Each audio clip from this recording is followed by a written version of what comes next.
رسول کائنات صلی اللہ تعالیٰ علیہ وسلم جب دنیا میں تشریف لائے نا تو دنیا کے اندر چاروں جانب گھوپ اندھیرا تھا، کفر کا، شرک کا، ظلم کا، بربریت کا، بدعقیدگی کا، عورتوں پر زیادتی کا، بچیوں کو زندہ درگور کرنے کا، غریبوں اور لاچاروں کا مال چھین لینے کا، زیادتی کرنے، ہر قسم کا گھوپ اندھیرا موجود تھا۔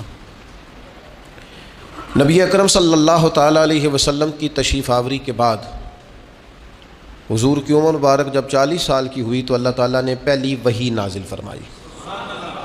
اب اس پہلی وحی کے اندر چونکہ بہت سارے اندھیرے تھے، بہت ساری آزمائش تھی، سوال یہ تھا کہ سب سے پہلا حکم کیا ہے؟ سب سے پہلے توحید کی بات کی جائے، سب سے پہلے غریب کی بات کی جائے، سب سے پہلے عورتوں کے حقوق کی بات کی جائے، سب سے پہلی بات کیا کی جائے؟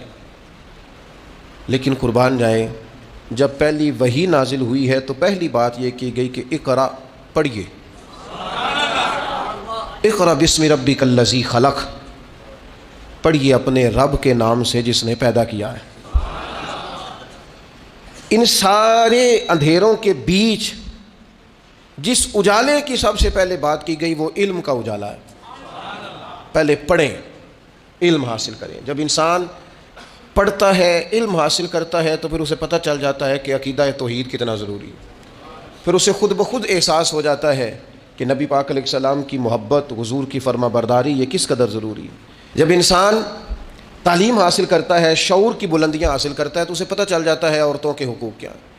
اسے سمجھ آنے لگ جاتی ہے کہ مظلوم، غریب، لاچار کی مدد کیسے کرنی ہے۔ پہلی بات یہ ہے کہ اقرا، پڑھیے۔ تعلیم ایک ایسا نور ہے جو سارے اندھیروں کو دور کر دیتا ہے۔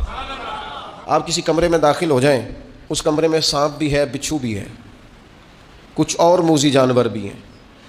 اب ایک بات تو یہ ہے کہ آپ الگ الگ محنت کریں، پہلے بچھو کو ماریں، پھر موذی جانور دیگر ماریں، پھر آپ سانپ کو ماریں، الگ الگ محنت کریں، قابو کریں۔ ایک تو یہ بات ہے، اور ایک یہ ہے کہ آپ اس طرح کریں، اس اندھیرے کمرے میں نا روشنی کا بندوبست کریں۔ آپ اس میں چراغ جلا دیں، سانپ بھی دوڑنا شروع کر دے گا، نکل جائے گا، بچھو بھی نکل جائے گا، چونکہ یہ سب اندھیرا ڈھونڈتے ہیں۔ آپ روشنی کر دیں، یہ نکل جائیں گے سارے۔ علم کی روشنی آپ دنیا کے اندر پیدا کر دیں، اندھیرے ویسے ہی سارے دور ہو جائیں گے، اندھیرے دور ہو جاتے ہیں۔ شرط کیا ہے؟ اقرا بسم ربک الذی خلق، پڑھیے اس رب کے نام سے جس نے پیدا کیا۔ تعلیم جب انسان اپنی زندگی میں لے آتا ہے اور تعلیم جب انسان حصول کی کوشش شروع کر دیتا ہے، میں علم کی تقسیم دو طرح سے کیا کرتا ہوں۔ میری رائے ہے کہ علم دو ہیں، ایک علم خالی علم ہے اور ایک علم نافع ہے۔ ایسا علم جو شخص حاصل کرتا ہے جس سے کوئی نفع حاصل نہیں ہوتا تو اس علم کی کوئی ضرورت نہیں، لیکن وہ علم جس سے نفع حاصل ہو، وہ دینی علم ہو یا کسی ہنر کا علم ہو، کسی ٹیکنالوجی کا علم ہو جس سے انسانوں کا فائدہ ہو، وہ سارے علوم جو فائدہ مند ہوں وہ علم ہیں۔ مولانا صاحب بڑے عالم ہیں، بڑے فقیہ ہیں، بڑے زبردست ہیں، بات بڑی مضبوط کرتے ہیں اور استدلال بڑا عمدہ کرتے ہیں اور قوت استدلال بڑی رکھتے ہیں، لیکن اگر مولانا کو مائک چلانے والا مائک ہی نہ چلا کے دے اور بنانے والا بنا کر ہی نہ دے تو بات آگے پہنچائی جا سکتی ہے۔ تو یہ جس بندے نے اس کا علم حاصل کیا، اس کا علم بھی علم نافع ہے، اس نے بھی فائدہ کیا ہے۔ مدرسہ قائم کیا جائے گا، اس میں تعلیم کی بات ہوگی، ویسٹ کوٹ پہن کے مولانا ہی بیٹھیں گے پڑھانے کے لیے، لیکن جس نقشہ نویس نے اسے بنایا ہے نا، مرتب کیا ہے کس طرح کا بنانا ہے، اس کا علم بھی علم نافع ہے، اس کا علم بھی فائدہ مند ہے۔ جس شخص نے، معمار نے، مستری نے یہاں اینٹیں لگائی ہیں، کام کیا ہے، جس نے نگرانی کی ہے، اس کا علم بھی علم نافع۔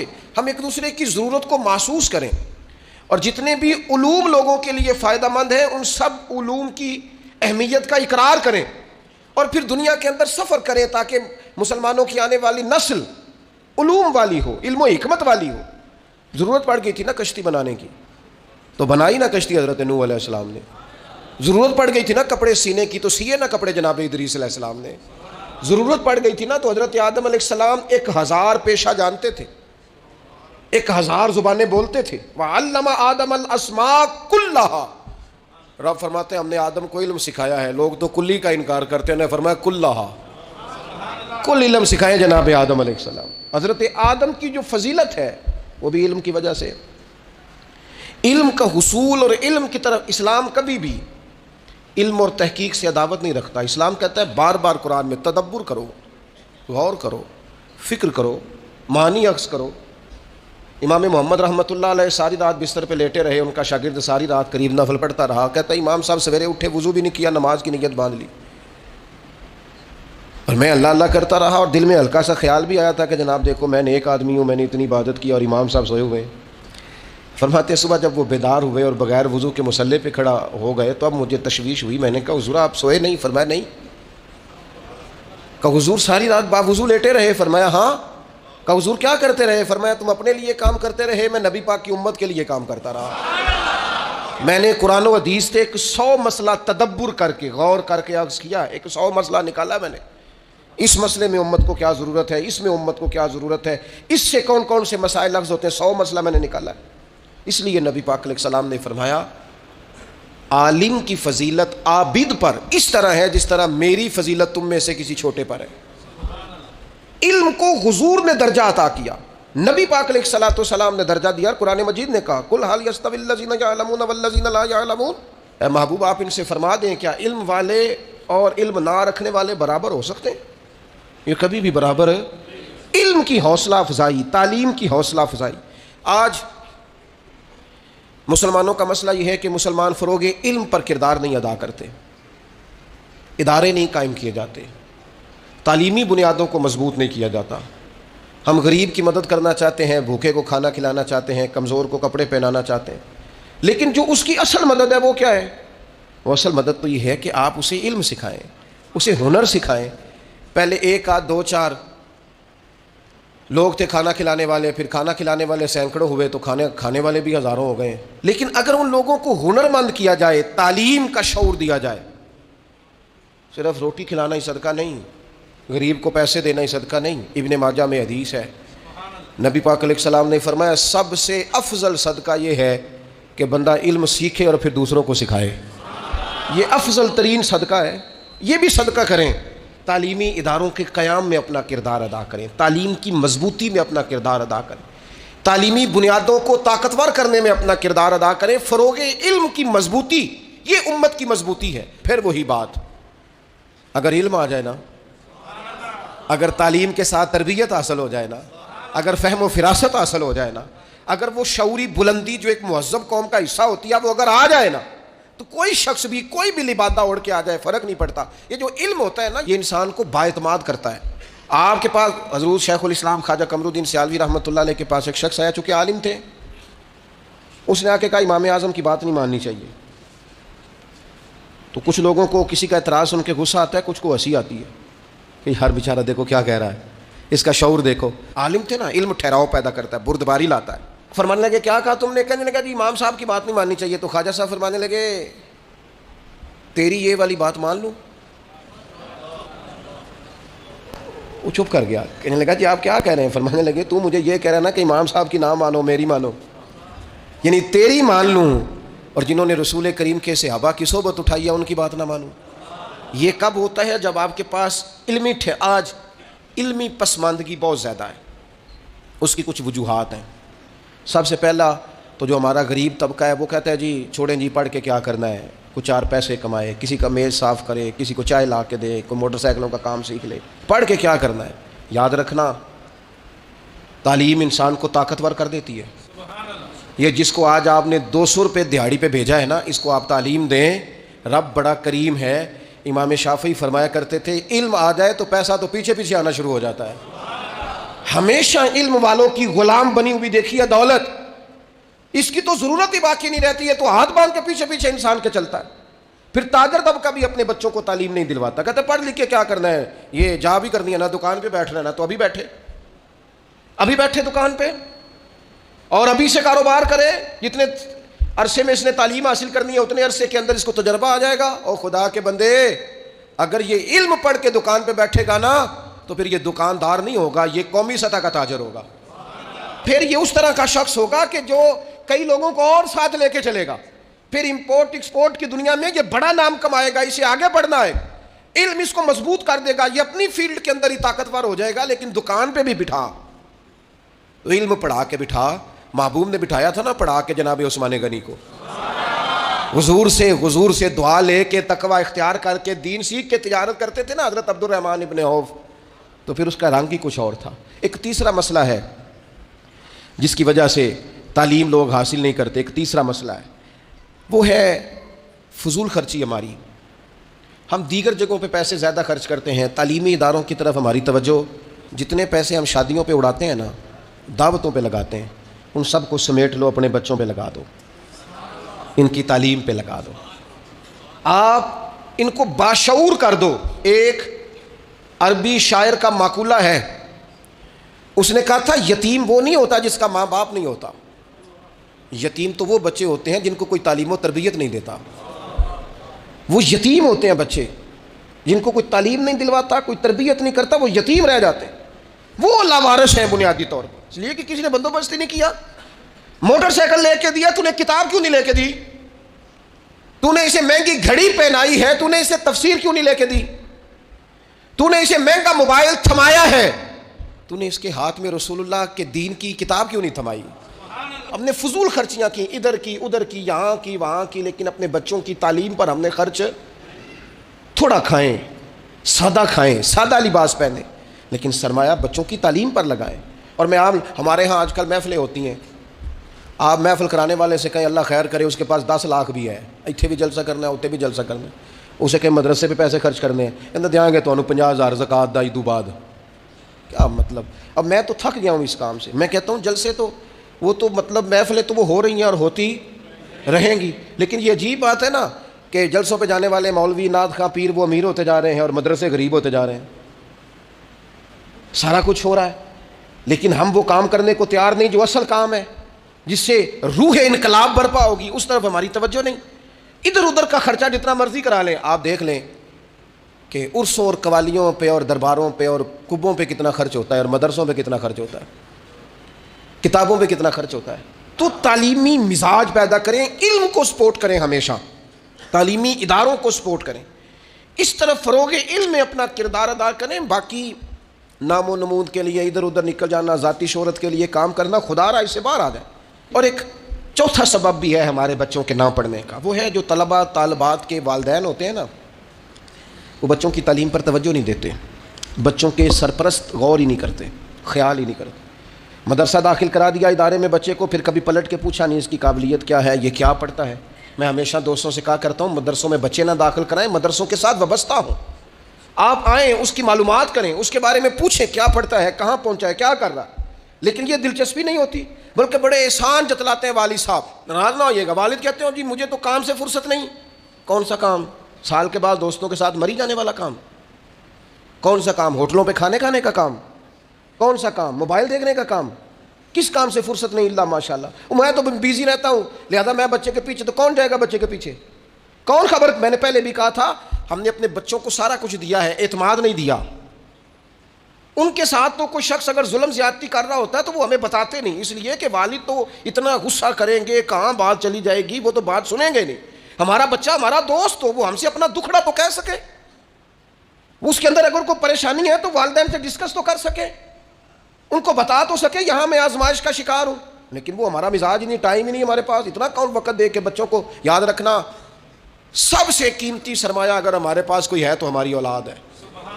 میں ان خوبصورت مزاج کے والدین کو جانتا ہوں جو سالوں سے کسی دیہات میں رہ رہے تھے، پر ہجرت کر کے علاقہ چھوڑ کے شہر میں آئے۔ کس لیے آئے؟ میرے بچے پڑھ جائیں، ان کو تعلیم مل جائے۔ کس لیے انہوں نے ڈبل نوکریاں کی؟ میرے بچے پڑھ جائیں۔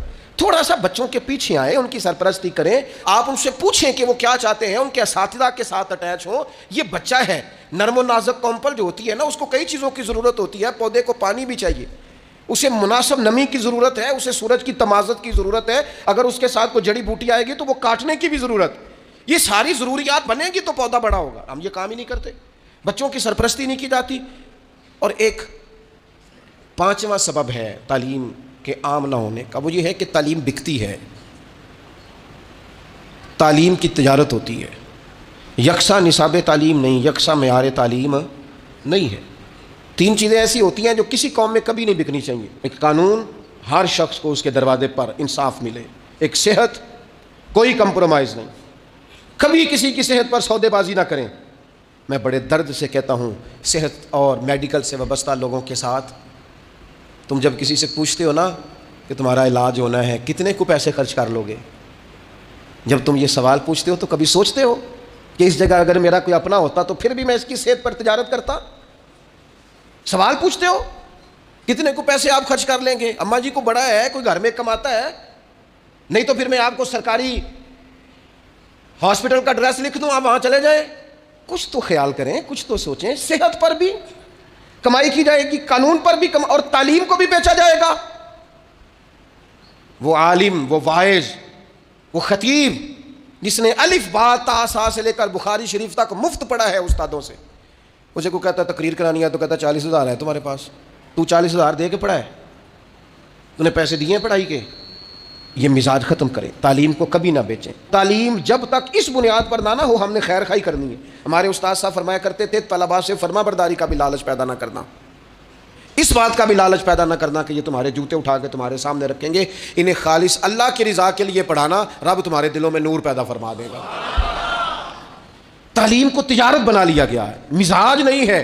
اب جس کے پاس پیسے ہیں وہ مہنگے ادارے میں اپنے بچوں کو پڑھا لے، جس کے پاس نہیں ہے، سرکاری بلڈنگیں بڑی بڑی ہیں اسکولوں کالجوں کی، لیکن وہاں اگر معیار کو ٹھیک کیا جائے وہاں، اور یہ جتنے لوگ بعد میں بڑا کالج بناتے ہیں نا، یہ سارے سرکاری اسکول میں پڑھے ہوئے ہیں۔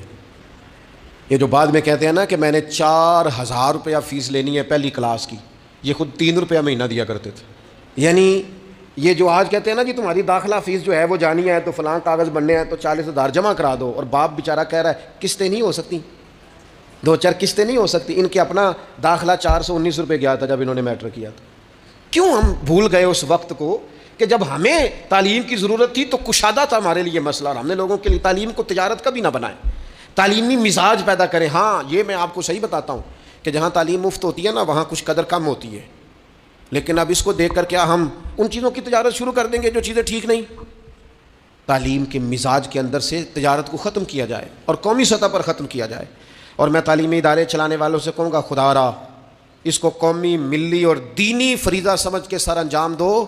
تم ان طالب علموں کی خدمت تو کر کے دیکھو، اللہ تمہارے دل کو راحت کتنی عطا فرماتا ہے، اللہ تمہیں سکون کتنا دیتا ہے۔ تم ان کے لیے آسانیاں فراہم کرو، بندوبست کرو، کوشش کرو، وسائل جمع کرو، جدوجہد۔ یہ بڑا مشکل کام ہوتا ہے، بڑا مشکل کام ہوتا ہے کسی کو جا کے یہ کہنا کہ میرے مدرسے کے ساتھ تعاون کر، اور اپنی جو آپ کی پرسنالٹی ہے اس کو کمزور کرنا، اور کسی کو تعاون کس کے لیے کرانا؟ ادارے کے لیے، اپنی شخصیت کو تھوڑا سا کمزور کر کے، لیکن کام بڑا اونچا ہے، ڈیوٹی بڑی اونچی ہے۔ تو اپنے مزاج کے اندر، اور سب سے اہم اور ضروری بات ختم کرنے سے پہلے ہم خود سارے علمی ذوق پیدا کریں، ہماری اپنی طبیعت ہو کہ ہم نے علم سیکھنا ہے۔ جب ہم خود علمی ذوق پیدا کریں گے، مزاج علمی بنائیں گے، طبیعت علمی بنائیں گے، تو آپ یقین کریں کہ خود بخود علم پھیلے گا۔ نبی پاک صلی اللہ تعالیٰ علیہ وسلم کے کبار صحابہ جو تھے ان کا مزاج علمی تھا، ان کی طبیعت علمی تھی۔ حضرت سیدنا جابر ابن عبداللہ رضی اللہ تعالیٰ عنہ کو پتہ چلا، انہوں نے بھی حضور کے سامنے وقت گزارا تھا، ان کو پتہ چلا کہ مصر میں ایک صحابی ہیں حضرت عبداللہ بن انیس رضی اللہ تعالیٰ عنہ، ان کے پاس حضور کی ایک حدیث موجود ہے۔ تو حضرت جابر ابن عبداللہ نے نیا گھوڑا خریدا، اس پر آپ نے کجاوا ڈالا اور اسپیشل سفر طے کر کے نا تو مصر گئے۔ پہلے تو دروازے پہ دستک دی تو باہر جو آیا اس سے جا کے کہنے لگے ان سے کہو جابر ابن عبداللہ ہیں مدینہ شریف سے۔ حضرت عبداللہ ابن انیس کو اندر جب خبر ملی وہ آیا تو فرمایا جاؤ جا کے دوبارہ پتہ کرو واقعی جابر ابن عبداللہ میرے گھر آ گئے، جا کے پتہ کرو سماعت نے صحیح سنا ہے۔ تو باہر جا کے سنا، کہا جی وہ واقعی وہ دوڑے آئے، کہا جناب اتنی مہربانی۔ کہنے لگے مجھے کسی نے بتایا تھا کہ آپ کے پاس سرکار کا ایک فرمان ہے اور جو میں نے نہیں آج تک سنا، تو لہٰذا میں وہ حدیث سننے کے لیے مدینے سے آیا ہوں۔ انہوں نے کہا جناب آپ تشریف لائیں، بیٹھیں، چائے پانی کھانا آرام۔ کہنے لگے نہیں یار کھیتی باڑی کرنے والا ذمہ دار آدمی ہوں، ٹائم میرے پاس اتنا نہیں ہے، بس تو مجھے نا میرے حضور کا وہ فرمان سنا۔ انہوں نے نبی پاک کی وہ بات سنائی، وہ پھر گھوڑے پہ بیٹھے اور مدینہ طیبہ تشریف لے گئے۔ آپ میری بات کو سمجھے، یہ جب ہمارا مزاج ہوگا نا، یہ ہمارا مزاج ہوگا۔ ہمارے ہاں چونکہ جمعے والے دن مفت بیان ہوتا ہے، لہذا بیچارے خطیب صاحب کوئی ڈیمانڈ نہیں کر رہے ہوتے، صرف اتنا کہہ رہے ہوتے ہیں ٹائم پہ آ جایا کرو، کچھ نہیں، صرف ٹائم پہ۔ لیکن وہ ٹائم پہ کیا آنا ہوتا ہے، بعض مساجد میں نے دیکھا ہے جو آ جاتے ہیں وہ بڑے پریشان ہوتے ہیں، وہ بیچارے گھڑیاں دیکھ رہے ہوتے ہیں کہ مولانا صاحب آپ حدیثیں سنا رہے ہیں اور اتنا ٹائم آپ نے لگا دیا، میں تو مصروف بڑا ہوں۔ مطلب آپ کی روایتیں سناتے سناتے اگر 15 خبریں رہ گئی تو وہ تو پتہ نہیں ملک میں کیا ہو جائے گا۔ آپ کے خبریں سننے، دیکھنے، تبصرہ کرنے سے کوئی انقلاب آنے والا نہیں ہے، اپنی زندگی میں مزاج علمی بنائیں، ذوق علمی بنائیں، جو سیکھیں اسے یاد کریں، اسے لکھیں۔ لوگ آتے ہیں نا اکثر فرماتے ہیں، تو میں ان سے کہا کرتا ہوں کہ تقریریں ہم نے بڑی سن لی ہیں، اب تو انہیں یاد رکھیں، آگے پھیلائیں اور ان پر عمل کریں اور ان چیزوں کو جمع کریں۔ ایک کاغذ قلم ہونا چاہیے نا، جو بندہ سنے اسے لکھے، اس کے پاس اپنا لکھا ہوا ایک ذخیرہ بن جائے۔ تو علم کا مزاج پیدا کریں، علم کو سپورٹ کریں، اور بالخصوص اپنے بچوں پر توجہ دیں۔ مہنگے اسکول میں داخل کرا لیں یا سستے میں کرا لیں، اس کی سرپرستی کریں، اس کے پیچھے جائیں، اس کی فائل دیکھیں، محاسبہ کریں، دیکھیں کہاں کس چیز میں کمزوری آ رہی۔ ہمیں پوری پودا لگا کے جو لوگ غافل ہو جاتے ہیں، وہ پودا جوان نہیں ہوتا، اس کو لگائیں تو پھر اس کے پانی کا خیال کریں، اس کی پوری تربیت کریں، نشو و نما میں اپنا کردار ادا کریں۔